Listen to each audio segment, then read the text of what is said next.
Assalamualaikum warahmatullahi wabarakatuh. Waalaikumsalam warahmatullahi wabarakatuh. Salam berjumpa kembali pemirsa TVNU Kota Medan dimanapun Anda berada. Hari ini kita ketemu lagi dalam acara Muzakarah Ramadan 1446 Hijriah PCNU Kota Medan, yang mana hari ini berkesempatan sebagai narasumber kita adalah Ustadz Haji Ilghafur Tanjung LC MAG. Tentu sebelum kita mulai, mari kita mengucapkan syukur kepada Allah Subhanahu wa taala kita masih bisa hadir kumpul di sini dalam acara yang kita harapkan ini. Kemudian salam beri salam kita sampaikan kepada junjungan besar Nabi kita Muhammad sallallahu alaihi wasallam, berlapaskan Allah Muhammad wa ala sayyidina Muhammad. Baik pemirsa TVNU dimanapun Anda berada,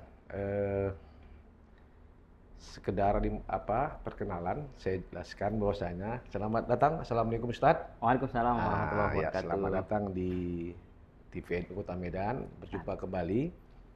Bahwasanya Ustadz Ilghafur Tanjung ini, beliau ini adalah sehari-hari adalah pengasuh pondok pesantren Ulumul Quran ya Ustadz ya. Iya. Nah, jadi walaupun kelihatannya masih muda, Ustadz ini cukup banyak pengalamannya ya. Kemudian juga beliau ini juga adalah Syuriah PCNU Kota Medan ya. Kemudian ada sedikit rekam pendidikan Ustadz Ilghafur ini, yang mana beliau SD, SMP, SD dan MTS, kemudian Mas itu di Pesantren Nurul Farah, kemudian S1-nya di Al-Azhar ya Ustaz ya, di Al-Azhar Kairo Mesir, kemudian S2-nya di Universitas Islam Negeri Sumatera Utara. Ya. Itulah sekilas perkenalan kita dengan Al-Ustadz Ilghafur Tanjung. Hari ini tema kita Ustadz itu adalah anjuran dan hikmah pelaksanaan sholat Id yang sebentar lagi tentu akan kita laksanakan. Nah, jadi saya pikir untuk menghemat waktu, tadi sekilas sudah perkenalan terhadap Ustadz kita, saya persilakan kepada Ustadz untuk menyampaikan ceramah dan tausiahnya. Siap. Kami persilakan. Bismillahirrahmanirrahim. Assalamualaikum warahmatullahi wabarakatuh. Waalaikumsalam. Alhamdulillahirabbil alamin wa bihi nasta'inu ala umurid dunya waddin. Wassalatu wassalamu ala asyrafil anbiya'i wal mursalin wa ala alihi wa sahbihi ajma'in. Amma ba'du. Terima kasih banyak kami ucapkan kepada kiai kita, Kiai Potan Edi Siregar. Beliau ini juga merupakan wakil ketua Tanfiziyah pengurus cabang Nahdlatul Ulama Kota Medan, yang sudah mempersilahkan saya untuk menyampaikan tema yang sudah disampaikan abang anda kami tadi. Pertama, sebelum kita membahas tema ini, mari sama-sama kita bersyukur kepada Allah Subhanahu wa taala dengan senantiasa kita mengucapkan kalimat hamdalah alhamdulillahirabbil alamin. Segala puji dan puja hanya milik Allah Subhanahu wa taala. Kemudian mari sama-sama kita terus menerus sampai akhir hayat kita bersolawat kepada baginda Rasulullah sallallahu alaihi wasallam, dengan harapan kita nanti semua beserta pemirsa TVNU dimanapun berada mendapatkan syafaatul uzma, syafaat yang besar dari baginda Rasulullah sallallahu alaihi wasallam di hari kiamat nanti. Amin ya rabbal alamin. Soimin dan soimat yang dimuliakan Allah Subhanahu wa taala, sebelum kita membahas tentang sholatul Id, apa hukumnya dan bagaimana anjuran pelaksanaan sholat Id ini. Sebenarnya sholat Idul Fitri ini adalah rutinitas yang setiap tahun sudah kita laksanakan dan bukan ibadah baru. Artinya pembahasan kita pada kesempatan kali ini tentunya untuk mengulang kaji kembali serta apa mungkin yang belum terbahas di tahun-tahun yang lalu atau sudah lupa untuk tata cara pelaksanaannya atau hikmah daripada pelaksanaan sholat Idul Fitri ini, dan apa saja hikmah Allah Subhanahu wa taala hadirkan kita di bulan Idul Fitri. Nah, ini nanti yang akan kita bahas dan akan kita ulas kembali. Yang pertama, sholat Idul Fitri ini hukumnya adalah sunnah. Sunnah itu dalam kajian fikih dikatakan dengan ma yusabu ala fa'ilihi wa la yu'aqabu ala tarikihi. Itu yang ditulis para ulama-ulama kita di dalam kitab usul fikih, yang artinya diberi ganjaran bagi orang yang melaksanakannya dan tidak diberi dosa bagi orang yang meninggalkannya. Maka di dalam kitab Bidayatul Hidayah yang dikarang oleh Imam Al-Ghazali, beliau mengatakan bagaimana perbedaan antara fardu dengan yang sunnah. Nah, kalau yang fardu, beliau mengibaratkan sebagai seorang pedagang, ketika dia berdagang, yang dia hasilkan itu pulang modal saja. Nah, misalnya dia beli buku harganya 3.000 dan dia jual 3.000 juga. Yeah. Tidak ada hasil yang dia dapatkan dari jualan dia. Begitu Imam Al-Ghazali mengibaratkan tentang jika kita di dunia ini mengamalkan yang fardu saja. Berarti kita di akhirat nanti hanya balik modal saja di hadapan Allah Subhanahu wa taala. Adapun amalan sunnah ini diibaratkan Imam Al-Ghazali di dalam kitab Bidayatul Hidayah ini tadi sebagai orang yang berdagang, dan ketika berdagang laku dagangannya dan dagangannya memberikan keuntungan baginya. Jadi tidak hanya balik modal saja, melainkan dagangan dia itu diberi keuntungan, mendapat keuntungan dari hasil yang dia jual tadi. Demikian juga kita beramal di dunia ini, jika kita mengamalkan hanya yang wajib saja, sholat fardu 5 waktu sehari semalam saja yang kita amalkan, tentunya itu adalah melepas kewajiban kita kepada Allah dan belum mendapatkan beberapa keuntungan dari amalan-amalan sholat sunnah yang dianjurkan untuk kita amalkan. Maka di antara anjuran amalan-amalan sunnah, sholat-sholat sunnah yang dianjurkan dalam ajaran agama kita, itu adalah sholat Idul Fitri. Dan sebenarnya Idul ini ada 2, Idul Adha dan Idul Fitri. Dan pada momen Ramadan kali ini kita membahas tentang Idul Fitri. Hadirin pemirsa TV Nahdlatul Ulama Kota Medan di mana saja pun berada. Kemudian bagaimana tata cara pelaksanaan daripada sholat Idul Fitri ini? Di dalam kitab Muqaddimah Al-Hadramiyah yang dikarang Syekh Abdullah bin Abdurrahman Bafdal Al-Hadrami, beliau menuliskan, beliau ini sebenarnya tokoh ulama kita bermadzhab Asy-Syafi'i.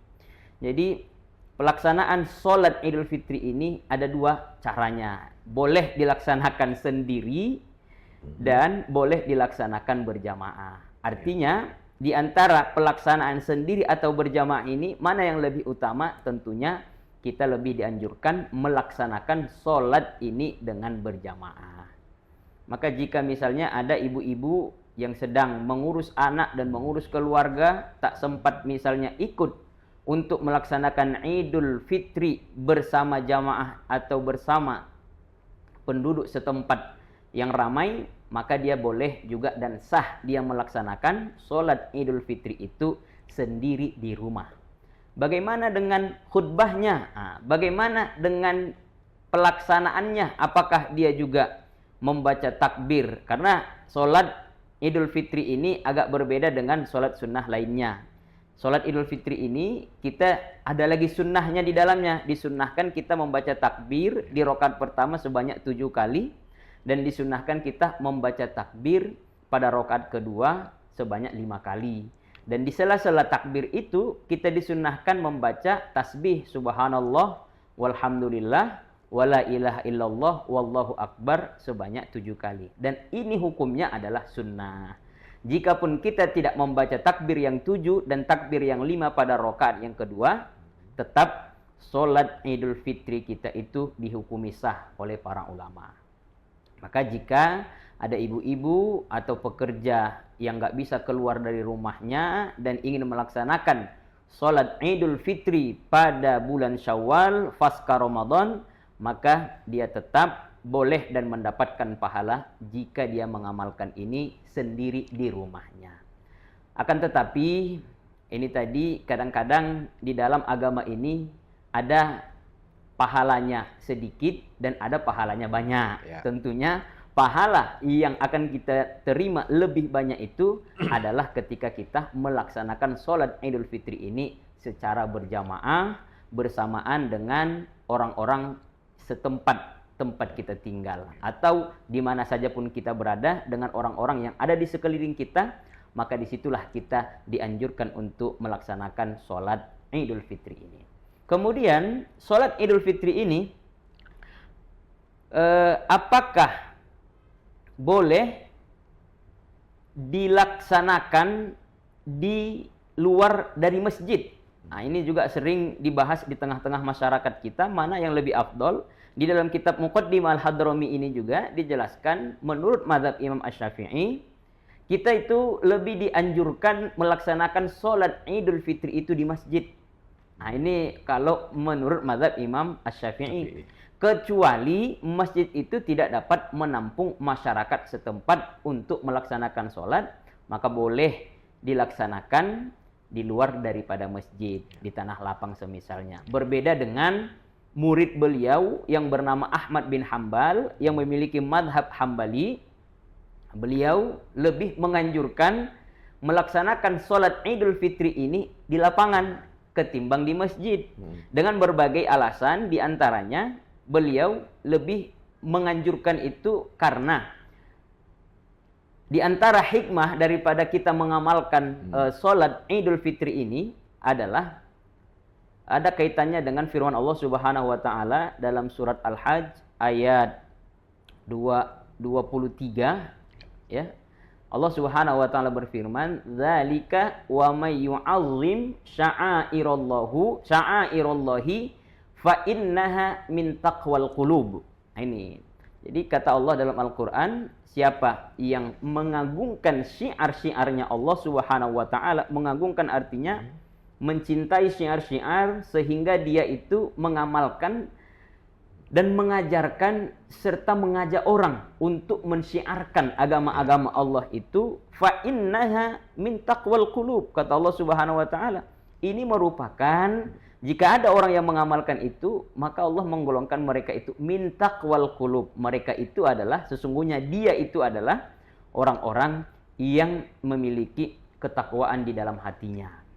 Artinya, siapa yang mengamalkan dan menyebarkan syiar-syiar Allah, di antara syiar Allah itu selain haji, selain umroh, kemudian adalah sholat Id yang seperti yang kita amalkan, atau perayaan-perayaan hari-hari besar umat Islam yang sering diamalkan oleh para nahdiyin dan nahdiyat dimanapun berada, seperti Isra wal Mi'raj, Maulid Rasulullah SAW.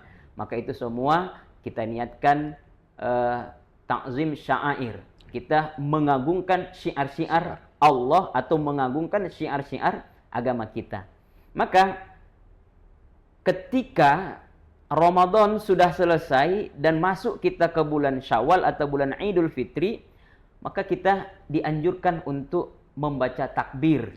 Membaca takbir setelah kita melaksanakan puasa, penutupan puasa di 30 Ramadan atau di 29 hari Ramadan.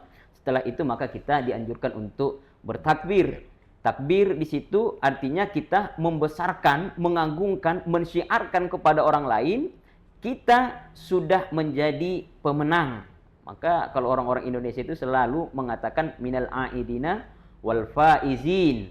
Baru kita sertakan sebenarnya bukan itu artinya mohon maaf lahir dan batin. Sebenarnya minal aidin wal faizin itu bukan berarti mohon maaf lahir dan batin. Tapi minal aidina wal faizin itu artinya adalah mari kita sama-sama kembali kepada fitrah kita, atau mari sama-sama kita kembali kepada, ada yang mengartikan Idul Fitri ini artinya ada kembali kepada makan. Ada yang mengartikan seperti itu karena sudah sebulan kita dilarang makan di siang hari.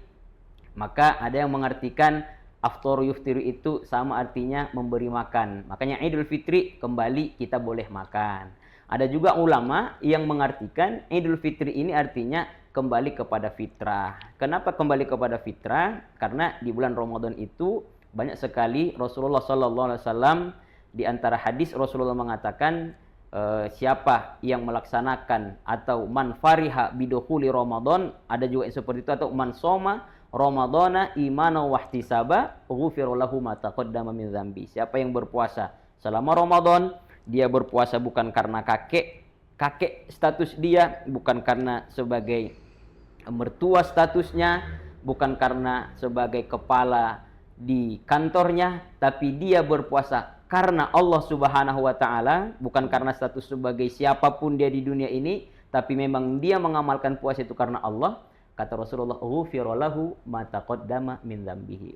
Allah akan memberikan ampunan kepadanya, bahkan dosa-dosa yang sudah lewat pun diampunkan Allah Subhanahu wa taala. Maka inilah yang kita harapkan pasca Ramadan kita mendapatkan ampunan Allah Subhanahu wa taala. Hadirin pemirsa TVNU dimanapun berada, kemudian hikmah yang berikutnya itu adalah kenapa kita mengamalkan sholat Idul Fitri. Yang berikutnya adalah asyukrulillah, ungkapan rasa syukur kita kepada Allah Subhanahu wa taala. Kenapa?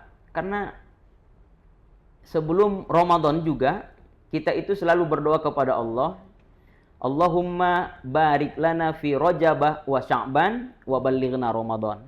Bahkan 2 bulan sebelum Ramadan pun kita sudah senantiasa berdoa, ya Allah berikan aku keberkahan, umurku keberkahan di bulan Rajab, dan berikan umurku keberkahan di bulan Sya'ban, sampaikan kami di bulan Ramadan. Artinya memang bulan Ramadan ini adalah bulan yang sama-sama kita cita-citakan agar kita dihidupkan Allah di bulan itu untuk mendapat ampunan dari Allah Subhanahu wa taala dan untuk mendapatkan fadilah-fadilah, keutamaan-keutamaan di bulan Ramadan itu sendiri. Maka Allah hidupkan kembali kita di bulan Syawal. Ini adalah bentuk rasa syukur kita, ya Allah, kami bersyukur kembali kepadamu. Sudah Engkau izinkan kami hidup dan beribadah mendekatkan diri kepadamu di bulan Ramadan. Maka ini adalah wujud syukur kami kepadamu. Kami melaksanakan sholat 2 rakaat atas nikmat yang Engkau berikan. Dan terimalah ibadah kami selama kami beribadah di bulan suci Ramadan. Ini yang pertama, karena Allah juga berfirman dalam Al-Quran surat Al-Baqarah itu, walitukmilul iddata walitukabbirullaha ala ma hadakum wa la'allakum tashkurun. Hendaklah kalian setelah Ramadan itu bertakbir kepada Allah, mengagungkan kembali kehebatan, kekuasaan Allah Subhanahu wa taala itu. Mudah-mudahan kalian termasuk hamba-hamba Allah yang senantiasa bersyukur kepada Allah Subhanahu wa taala.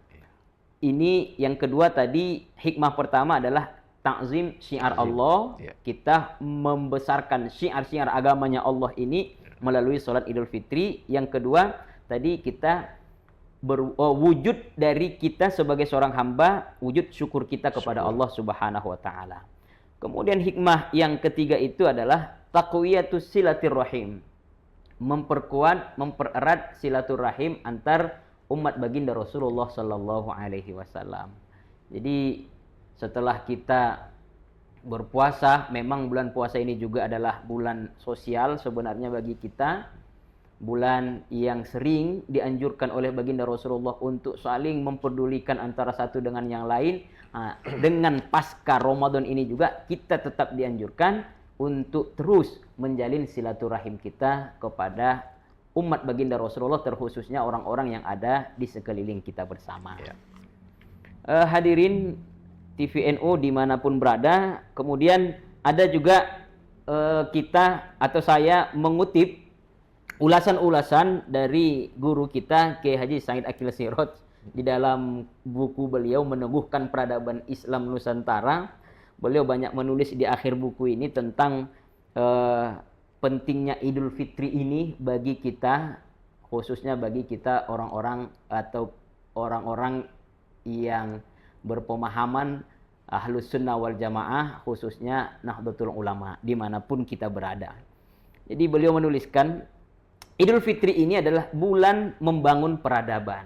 Ditulis oleh beliau begini, Idul Fitri ini adalah bulan membangun peradaban. Kenapa beliau menuliskan tentang Idul Fitri ini adalah bulan peradaban, membangun peradaban bagi kita Nahdiyin, terutama untuk Indonesia kita yang kita cintai ini? Karena Rasulullah SAW mengatakan, innama bu'ithu liutammima makarimal akhlak. Sesungguhnya saya diutus ke dunia ini, di antara tugas saya itu, kata Rasulullah, adalah untuk menyempurnakan akhlak manusia. Maka di bulan Ramadan itu kita sudah ditempah oleh ibadah-ibadah, ritual-ritual puasa, kemudian kita juga ditempah baca Quran, silaturahim kita juga ditempah di situ, cakap kita juga dijaga di bulan Ramadan itu. Bahkan Rasulullah mengatakan kalau orang yang berpuasa tidak menjaga cakapnya, tetap berkata kotor dan suka berbohong dan menipu orang, itu kalau kata Imam Al-Ghazali di dalam kitab Bidayatul Hidayah itu tadi, batal pahala puasanya. Sekalipun puasanya tak batal, tapi pahalanya tidak dia dapatkan, kan begitu. Maka di bulan Ramadan ini adalah bulan yang mana kita orang-orang Islam ini dianjurkan untuk merubah pribadi kita. Yang awalnya dulu pribadinya pelit, yang awalnya dulu pribadinya tidak peduli dengan sesama, yang awalnya pribadinya ini cuek dan tidak peduli kepada orang lain. Maka di bulan Ramadan ini adalah bulan yang mana kita dianjurkan untuk membangun peradaban, terutama di bidang akhlak yang baik. Kemudian membangkitkan jiwa optimis. Nah, ini juga harus kita resapi di dalam memaknai Idul Fitri ini, membangkitkan jiwa optimis ini, karena betapa banyak orang-orang yang kita lihat, mohon maaf, apalagi di generasi, kalau istilah sekarang itu Kiai Potan, orang-orang bilang Gen Z katanya, bahkan bukan lagi Gen Z, sekarang Gen Alpha malah di bawahnya lagi. Sekarang itu mudah sekali jiwanya itu tidak memiliki sifat jiwa yang optimis. Artinya mereka itu memiliki sifat jiwa yang pesimis. Sehingga banyak kita temukan mereka mengakhiri hidup mereka itu dengan kejahatan-kejahatan yang mereka lihat di depan mata mereka sendiri.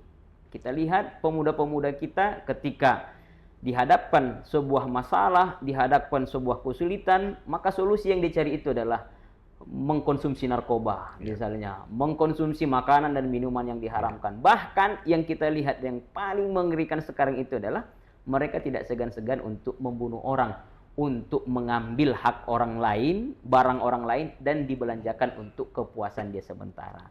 Ini yang diharapkan oleh beliau di dalam kitab, di dalam buku ini beliau mengingatkan kepada kita, dengan menangnya kita menaklukkan hawa nafsu kita di bulan Ramadan itu, maka di bulan Id ini atau di bulan Syawal ini kita dianjurkan untuk lebih membangkitkan jiwa optimis kita sebagai seorang mukmin, sebagai seorang muslim. Tentunya apa yang ditentukan Allah kepada kita pada saat ini, itu semua adalah merupakan takdir, ketetapan yang harus kita pegang sampai akhir hayat kita. Karena Allah tidak akan mungkin lupa mengganti porsi atau menukar porsi-porsi yang sudah memang ditetapkan Allah kepada kita. Itu harus kita ingat, Allah itu tidak akan pernah lupa, dan Allah itu tidak akan pernah salah meletakkan sesuatu kepada orang yang bukan haknya untuk mendapatkan itu. Kemudian yang ketiga, beliau juga menuliskan di dalam buku ini, menguatkan kesadaran membangun komponen bangsa. Di antaranya beliau mengatakan ormas-ormas juga pada Idul Fitri itu harus lebih memahami makna kenapa Allah Subhanahu wa taala berikan, dan kesempatan itu diberikan kepada kita. Kemudian institusi keagamaan juga, orang-orang yang aktif di sosial, di politik, dan di budaya di negara kesatuan Republik Indonesia yang kita cintai ini. Jadi beliau menginginkan itu sebenarnya di dalam buku ini.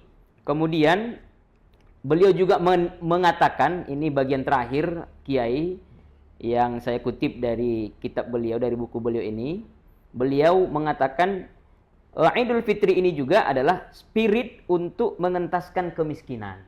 Nah, karena memang Rasulullah itu kapan afdolnya kita membayar zakat? Karena di akhir daripada Ramadan itu kita dianjurkan untuk membayar zakat. Maka beliau mengingatkan kita Nahdiyin ini untuk menguatkan spirit, kekuatan kita yang ada di dalam jiwa kita untuk sama-sama mengentaskan kejenjangan sosial, mengentaskan kemiskinan yang ada di tengah masyarakat kita masing-masing. Melalui apa? Melalui zakat yang dibayarkan oleh orang-orang Islam.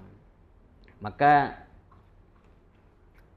ini yang harus sebenarnya kita resapi di dalam diri kita. Terlebih-lebih Ramadan itu mengajarkan kepada kita sifat lapar, haus. Kenapa kita diuji Allah Subhanahu wa taala dengan sifat lapar dan haus selama 30 hari dan ternyata kita diizinkan sampai ke penghujung Ramadan? Ternyata kita ingin diingatkan Allah Subhanahu wa taala. Coba kalian lihat orang-orang di depan, di belakang, di samping, kiri, kanan, apakah mereka juga merasakan lapar yang bahkan di luar bulan Ramadan mereka pun lapar. Nah, maka disinilah kita ingin diingatkan kembali supaya kita tetap membayar zakat kita. Dan ditanya, kapan afdolnya kita membayar zakat? Tentunya ketika kita hendak melaksanakan sholat Idul Fitri dan waktunya sebelum selesai pelaksanaan sholat Idul Fitri. Bahkan ada ulama mengatakan sebelum imam kita naik ke mimbar atau sebelum pelaksanaan sholat Idul Fitri ini, maka tidak dianjurkan lagi kita untuk membayar zakat. Nah, itu artinya berarti memang Idul Fitri ini adalah momen waktu yang mana kita dianjurkan dan sunnah hukumnya untuk kita keluarkan zakat pada hari itu juga. Sekalipun para ulama sepakat mengatakan zakat itu boleh kita keluarkan sejak awal Ramadan sampai akhir Ramadan sebelum imam melaksanakan sholat pada Idul Fitri di bulan Syawal itu. Saya rasa ini Bang Kiai yang bisa kita sampaikan tentang hukum sholat Idul Fitri, kemudian tata cara pelaksanaan sholat Idul Fitri tadi sudah kita jelaskan, tetap dilaksanakan 2 rakaat dan diawali dengan takbiratul ihram, karena takbiratul ihram ini adalah takbir wajib bagi kita melaksanakan sholat. Adapun takbir setelah itu 7 kali adalah hukumnya sunnah. Kemudian pelaksanaan sholatnya sama seperti sholat sunnah biasa. Kemudian di rakaat kedua kita disunnahkan untuk membaca takbir sebanyak 5 kali. Kemudian hikmahnya tadi paling tidak ada 3 yang kita ungkapkan. Syukur kepada Allah, takzim syiar Allah, mengagungkan dan menyebarkan. Yang ketiga adalah menguatkan silaturahim kita. Dan tadi sudah kita paparkan juga tentang Idul Fitri itu bulan membangun peradaban, serta Idul Fitri itu adalah spirit untuk mengentaskan kemiskinan. Ini Kiai. Terima kasih Ustadz, ya, tadi sudah menjelaskan panjang lebar terkait anjuran dan hikmah dalam pelaksanaan Id yang seperti Ustadz katakan tadi bahwasanya itu adalah di samping rutinitas tapi ternyata banyak makna-makna ya yang terkandung di dalam pelaksanaan sholat Id tersebut, ya kan. Tadi sudah dikupas oleh Ustadz baik dari syiar, rasa syukur, kemudian ada juga silaturahim, sehingga sebenarnya memang perjalanan yang selama melaksanakan ibadah puasa selama 1 bulan itu memang itu kan harus puncaknya itu adalah memang ketika kita mengucapkan takbir pada malam Id. Ya, jadi itu adalah bukan sebuah rangkaian yang sebenarnya begitu indah ya saya rasa, karena memang perjuangan itu diakhiri dengan semacam sukacita atau sukacita memang sukacita. Sebenarnya sukacita memang. Buktinya sukacita kita itu dianjurkan memakai harum-haruman, memakai pakaian terbaik. Itu sukacita memang. Sukacita dia. Jadi ya mudah-mudahan apa yang diterapkan di dalam bulan Ramadan itu ketika masuk Syawal bisa juga dipertahankan. Nah, itulah dipertahankan ketika sudah selesai Ramadan. Baik, pemirsa, demikianlah tadi bincang-bincang kita, ceramah dari Al-Ustadz Ika Furtanjung. Mudah-mudahan ceramah yang singkat, tausiah yang singkat ini bisa menambah keilmuan buat khusus saya pribadi dan buat kita semua, dan juga kepada para pemirsa TVNU dimanapun Anda berada. Demikianlah acara kita ini. Saya sudah dengan wassalamualaikum warahmatullahi wabarakatuh. Waalaikumsalam warahmatullahi wabarakatuh.